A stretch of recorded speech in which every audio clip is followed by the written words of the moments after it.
Picture this. A caller dials 911 desperately. The phone rings and the call almost hits the ESInet. But instead of a 200 OK, your SBC sends a 403 forbidden or a 603 decline. Not exactly the cybersecurity win you were hoping for. Today we're diving into the NG911 SBC fiascos and why session border controller overprotection could break call delivery, and how to fix it before the call gets stuck behind your security stack.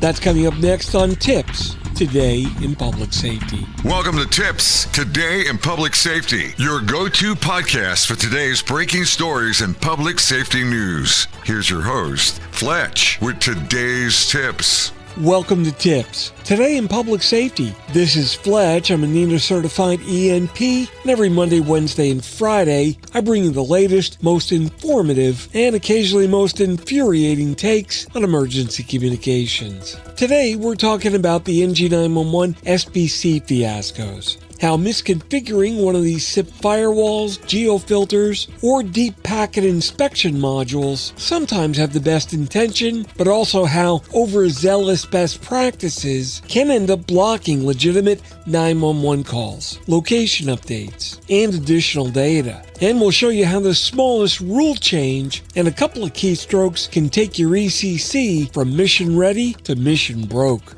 We'll try to peel back the layers on the security device that can either save you or sink you. The Session Border Controller SBC. Is it a SIP firewall? Well, while it's often referred to as a SIP firewall, and I even might have just said it, the short answer is no, they're really not the same class of device. An SBC is a specialized SIP and media control device that's designed to manage, secure, and normalize voice over IP NG911 traffic. Firewalls, on the other hand, are general network security devices that are designed to control IP port and protocol access. Now, while there are many similarities, they're just not the same class of device. And in this episode, we're focusing on the SBC.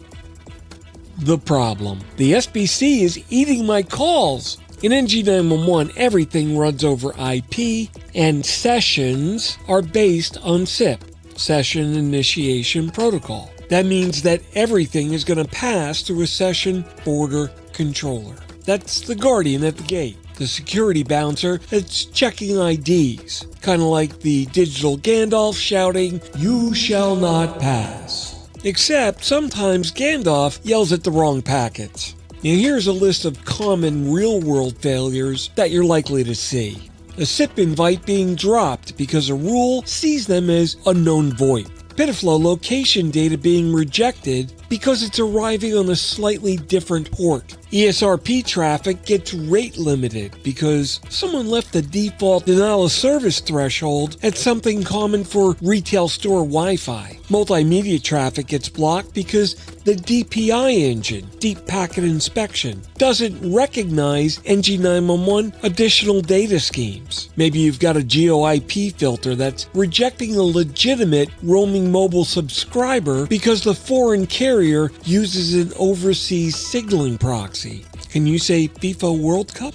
And maybe a failover route gets blocked because the backup IP was never added to the allow list. Now these aren't theoretical, these are happening every week in commercial SIP deployments around the world. And they've likely been the cause in some NG911 failures, not to mention any names. Why it happens? Well, the first thing is ESInet complexity. There's a ton of moving parts. There's a lot of ports and a lot of agencies. And that leads directly to number 2. Security vendors are just unfamiliar with NG911 protocols. SIP does not equal Teams, which doesn't equal Zoom, and doesn't equal I3.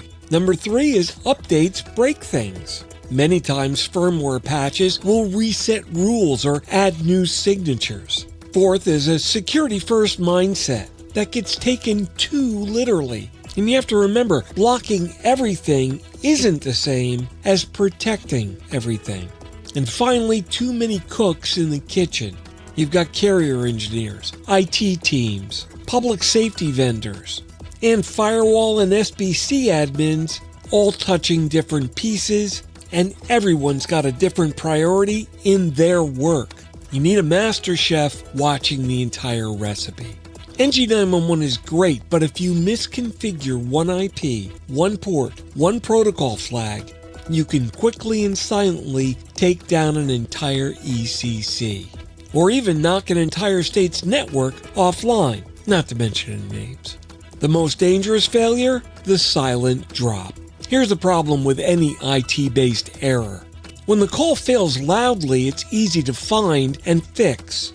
But if the call fails silently, you don't even know what happened. And with IT problems, you need to catch them while they're happening. But SBCs love silent drops, and that can result in no alerts, no logs, no retransmits, and no escalation. Just gone. And that's the real fiasco.